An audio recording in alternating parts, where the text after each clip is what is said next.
Welcome to an exploration of Tantra. We decided that we wanted to talk about Tantra. We were planning this morning, weren't we, and said, what are we going to talk about today? And we thought Tantra because it's something that we both found we had an interest in from the moment we met, which actually it's probably one of the major connections, and not just tantric sex, Right. which we both obviously did find was a real connection, but actually Tantra as the whole understanding of what Tantra is. Absolutely. Which from my perspective is a way of life, which means leading your life moment by moment and absolutely being present in that moment and enjoying it. Yeah, I agree. It's that absolutely living the spiritual life, for want of a better word, because I can't really think.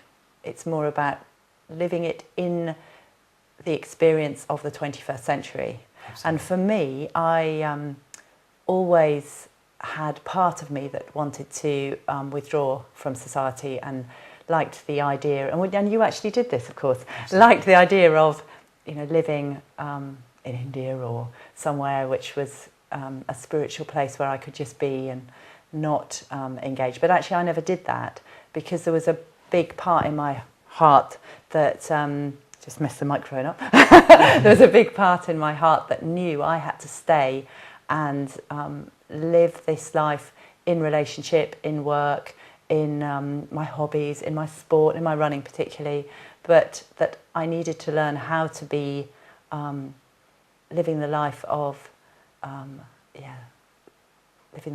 spiritual sort of orientation in the moment, in those arenas. Absolutely. And you too thought this thought, or because you actually went to India and did live the life more of a contemplative, not in society person, didn't you? I definitely removed myself from society. Was very fortunate actually to live in environments where we could practice the meditation of being alone, vipassana and the such like, but also the tantric way was very, very much encouraged. And I think one of the things I find fascinating about Tantra is with things like Zen and Buddhism, there is this whole thing about being present in the moment.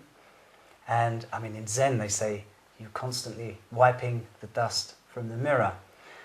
The thing I like about Tantra is it embraces that, but it also embraces being here rather than being detached from this moment and just being aware of this moment. You're immersed in this moment with the same awareness. Yeah, I resonate with that simply because of being an athlete. Therefore, my essential creative expression was always in my running, and right from 6 years old, I was wanting to run, and therefore, being present in my body in the moment has been a lifelong journey, to be honest, because I got caught up in competition, which clearly meant that I was very, very challenged because I wanted to be good and I wanted to win and I wanted to, my ego drove me, and therefore I was always having to bring myself back and bring myself back to the moment, bring myself back to being present and in my body, bring myself back to it being a spiritual practice, being a runner. And that then informed all of my life, and actually learning to master that in running meant that I was able to use that way of being completely present in relationship, present in my work. And in fact, my work taught me it massively, because working with people, being 100% in that place with them, having that space which was, there was no past, there was no future, it was all being created in the moment, was hugely part of the whole experience of Tantra. And the interesting thing is, I didn't know this was Tantra because I was brought up as a Christian, and that was my original spiritual practice, and that was based on the essential teaching of love others as yourself is what I embraced, and as the core of the teaching. And then that's informed itself within the development of myself as I've journeyed, and Tantra kind of seemed to me to fit the way I was living rather than me following Tantra, if that makes sense. That makes total sense, yes. And right from very young age, I was curious about, I was passionate about relationship and curious about sex, and that is what meant that I started to explore Tantra really quite young, considering I was born in 1959 and I was encouraged, I was brought up to not to have sex before marriage and all the sort of things. I didn't do that, by the way. But I pored over the Bible, actually. We were talking about this morning. Because I was sure that Jesus wouldn't tell me not to have sex. Absolutely. So about 17 years old, I was reading the Bible. I remember sitting on this log and I read all the Gospels and I read everything Jesus said, and he never said not to have sex. Interesting. That's very, very interesting. So that gave me the green light. He didn't say not to do it, so that meant that it felt okay. Perfectly okay. Yes. See, there's a couple of things in there I find interesting, actually. I think I'd start with the running, actually, because the awareness of being in the body while on the move, that meditation on the move, is actually a very, very good example of Tantra in the world. It's stillness in motion, actually, isn't it? Yeah, that's it, stillness in motion, absolutely. But also, I'm sure that while you're running, there's an absolute awareness of your surroundings, an awareness of your breathing, an awareness of being in the moment, but at the same time there's this kind of elation of being in the body, in the moment, and on the move. Yeah, it's like if you can really run from your hara, then you actually are connected. You're connected to the body deeply, but you're connected to the whole of the universe. Absolutely. and the whole of your surroundings. And you are part of the wind and the sea and the air and the animals around you. You're part of everything, and that's in its best place. And that's how I experience running, a lot. And more, that is the way I experience running. In my 20s, I wouldn't say I always experienced it like that, because I put myself under huge pressure to perform, which is why it has been such a real spiritual practice for me, because I wasn't able to do it a lot of the time, and I think that has informed a lot of my learning. But you said yes, so the running, and you said other. Well, the sex thing interests me, because I think when you mention Tantra to most people, that's immediately where their thoughts go to. The Kama Sutra. All our thoughts. What position tonight, darling? And of course that is part and parcel of it. But I think Tantra isn't just about sex, is it? Well, I suppose it's the sexual connection to self and to the other.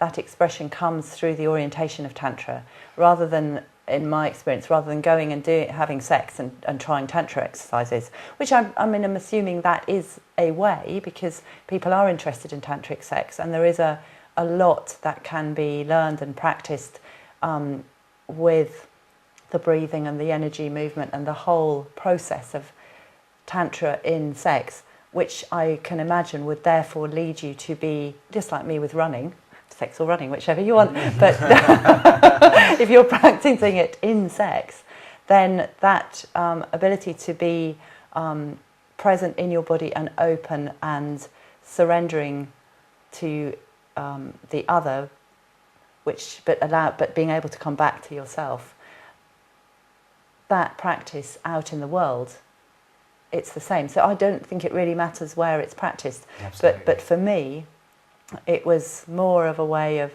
being everywhere. And it was, again, in sex, it's easy to see where you're not connected, or where you're separate from yourself, or where there's tension. Absolutely. Or separation from the other. And it's a place with another person, therefore with great trust, because with my running, I've had to ultimately learn to trust myself and trust that I can stay present to myself in my body, in sex, then it's the union, isn't it, of Absolutely. of male and female both within yourself and with the other. Absolutely. Absolutely. And the sharing of that energy, of the masculine and feminine energy, it sort of creates a nice cycle and movement of energy within that union, doesn't it? I think so, yes. And of course I think that lovemaking, a lot of people find themselves disappointed because I think people are knowing there's something more, and perhaps it happens at when people first make love, when they first meet, there's a surrendering and an opening that is experienced through acceptance of self, a connection to self, a being seen by the other in a way that feels safe, really. But then all of the areas of ourselves where we aren't safe or we don't feel good about ourselves, those will come up in sex as they do everywhere else. Absolutely. And then the connection seems to break, or sex seems to stop, or it seems to get samey, or it seems to get just physical. And I think that if it's an ongoing spiritual practice, then it becomes a sacred space where two people, it's, in my experience and our experience, as we've explored, it's a space where the souls really are able to communicate through the body. Absolutely. And that's always been my exploration of how our souls can be in motion through the physical. So through our mind and through our body, our spirit can be its true self. And of course, sex is an amazing space to experience that. And I think that's, in my experience, it's what people are looking for, because I obviously work with people in their relationships and listen to them and hear what they're looking for. So you're saying that what people are looking for is that exploration of soul with another. I don't think that people always call it that, because I'm talking about it with that language because it's something that, the way I think. But yes, I would say that. I'd say that people are looking for that. I think everybody's looking for connection. And everybody wants to feel good about themselves and connected to other human beings, and to feel loved and safe. And therefore, I think that by engaging in Tantra on every level, that is the way of the hero in many ways, because it is about really engaging in your own truth in every single situation.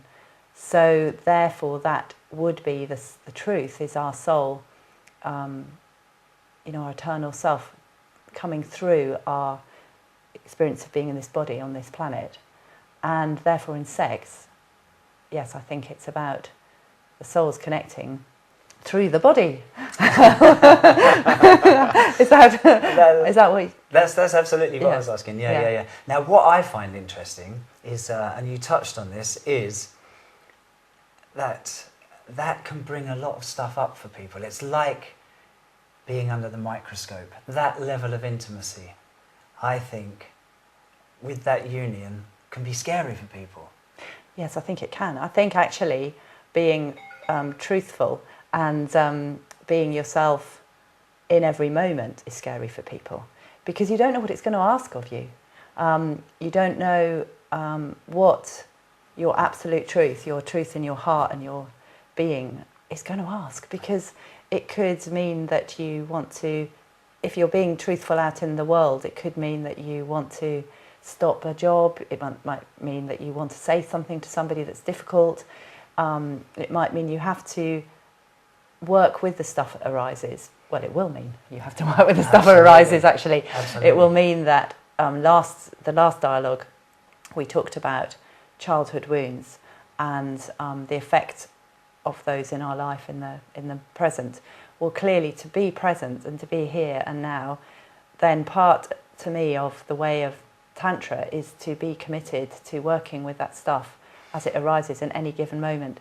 And in sex, yes, then within that intimacy, there is a vulnerability and a space where we are completely naked, in every sense of the word naked. We are there in front of another, in front of ourselves, and we can see ourselves reflected back in that union.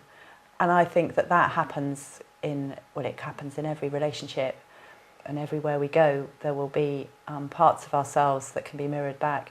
But when we're in a sexual union with somebody, then of course that's magnified massively. Absolutely, very much so. And when it comes down to tantric techniques, I think you know more about those than me. I think, again, like, I've been, with all of my life, I've been engaged in living things out and then finding that I was doing them. And that's been every single place in my life, because I started running and discovered how to run later, if that makes sense, and discovered more deeply about it. I've started working with people in health and fitness and kind of trained as a coach afterwards. I worked I was working as a personal trainer. The next thing I knew, I was counselling people, so I trained as a counsellor, worked in relationship with people. And the same with Tantra. It was clear to me that I was living this way, and I started reading about it and being really curious about it.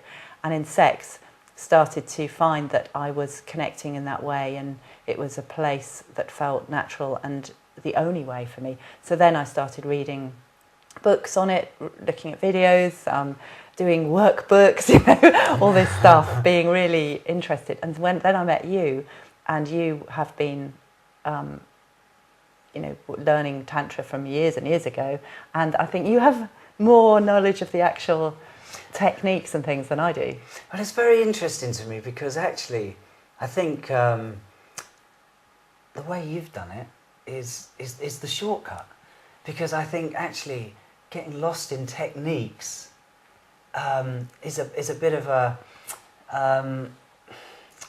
it can take people off the path a little bit.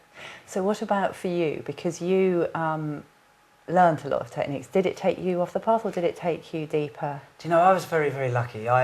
There were the techniques that were available, and there were many. I was led down the path, actually, that once you've created the space actually to connect with somebody at that level, you don't need the techniques. It's a bit like meditation, You learn to meditate, and then there comes a point where that becomes a way of life, and you don't need to meditate. Maybe you do occasionally, but generally it's such a way of life that you can let that technique go. Yeah, that's right. We were talking about that, weren't we? That I was at Edinburgh Airport yesterday and just thought, oh, well, I'll just get into formally doing some meditation. But actually, I always am in that state. Well, I hope I am. If I'm not, then you bring yourself back. But I think it is a way of being all the time. And I think that my understanding of Tantra and Tantric sex was about being able to be open to that deepest connection with yourself, and being able, therefore, to fully surrender. Because if we are able to be deeply, deeply connected with ourselves, then you can completely surrender. Absolutely. Because you can come back to yourself, and that union is total. Absolutely. So you found the techniques were only part of the way, as you did with meditation. Absolutely. I think that the techniques, they shone a light down a particular path, and when you get down that path a certain distance, actually, well, there is no path, right? But there is only now. Yeah, that's right. But I think you get further down that path, and it's like, okay, I can let these go now, because I now know that connection to self, and I now know that connection to self actually isn't really separate from the connection to the other, and from that, the intimacy that can grow within that space created is actually where it's at, because that's so in the moment and so now, and it really is, as you said, so naked. Yeah. And ultimately, of course, as we were saying, that practice, whether we're practicing meditation or we're practicing, being totally present with another in a sexual union, whether I'm running and being completely present, whether I'm running a race or running free on the downs. Actually, it is being able to ultimately be totally in the moment, in every given moment. And I think, you know, when I look back to being younger, not that I'm saying there won't be challenges on the path, but it is the path that isn't, it doesn't exist path. It's funny, isn't it? It's so much lovelier being here than in my 20s was, you know, I found it hard. I found it hard. And, you know, running was such a space, relationship was such a space of both, was such spaces of huge challenge for me, because they were the particular place, well, a relationship. I mean, romantic relationship. But those two places were the places where all the time it showed me that I wasn't practicing Tantra, or that I was finding the practices very, very hard. And I knew, actually, when I first met you, the day we met here, when you interviewed me, after we'd done the interview, I said to you that the places of challenge for me were running and my relationships with men. That's right. Because that was where I would always see that I wasn't able to surrender and be present, and, you know, I'd see where the stuff was. So I think that Tantra is about, as we said in our last recording, it's being absolutely conscious at every given moment of the stuff as it arises in the body, so that then we are clear to recognise the connection, as you said, that we're all completely one. Absolutely, absolutely. And it's very interesting what you say about the surrender, because really, I think that is the secret to it all, isn't it? Yes. Is that ability to surrender in any given moment without actually losing the connection to self. Yes, it is. And if we live in the 21st century, as we do in society, then we're challenged more, I think. I mean, there are obviously the withdrawal of and contemplative life has its huge challenges as well. So I wouldn't necessarily say we're challenged more, but we have the path that we're on not. The path that doesn't exist. But of staying here and being, you know, earning money, working, being in relationship with people, writing stuff down, recording stuff, doing all the things we're doing. Absolutely. Then actually it is, it asks every given moment that we surrender and trust. Absolutely. And it's very interesting because it is that being in relationship, because then it's not only about what's going on in ourselves, it's also about what's being triggered by all the people that we relate to on an everyday basis, whether it's partners or whether it's shop assistants or work colleagues. It doesn't actually matter. That's all relationship, isn't it? Yeah, and that's the absolute essence of it, isn't it? Is to be totally 100% responsible for our reactivity. Absolutely. And for the place where we become separate. Because the moment we are reactive or think another is doing something we don't like, the moment we do that, we're separate. Absolutely. And the moment we've separated from another, we've separated from ourselves, whichever way it must happen simultaneously, I imagine. And therefore any single slight reactivity or irritation with someone who doesn't drive as we want them to, or doesn't quite engage with us in a shop, or we get an email we don't like, or any single slight feeling. I mean, there'll be big ones too that people have when they get really cross with their colleagues or their children or anybody. Every single moment, our responsibility is our reactivity.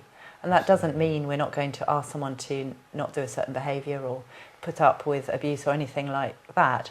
But it does mean that in every single millisecond we're responsible for being connected and not separating from each other. Absolutely. And it's very interesting, that point you've just raised there about being responsible for our reactivity doesn't mean that we can't make our needs clear. Yes, or ask for a behaviour change, or anything really that we can ask of another, but actually from a position of having cleared any reactivity first, which could separate us and mean that we start to get in conflict with another rather than in relationship.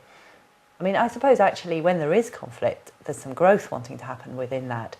And if we recognise that, then we're able to, again, work with the stuff that arises. I mean, it's an ongoing work. And Absolutely. it's to be committed, fully, wholly committed to how we're describing this as Tantra, but as a way of living a spiritual life on this human journey is, you know, a commitment in any single moment of any single day, whatever occurs, because it's very easy to think, oh, that doesn't count.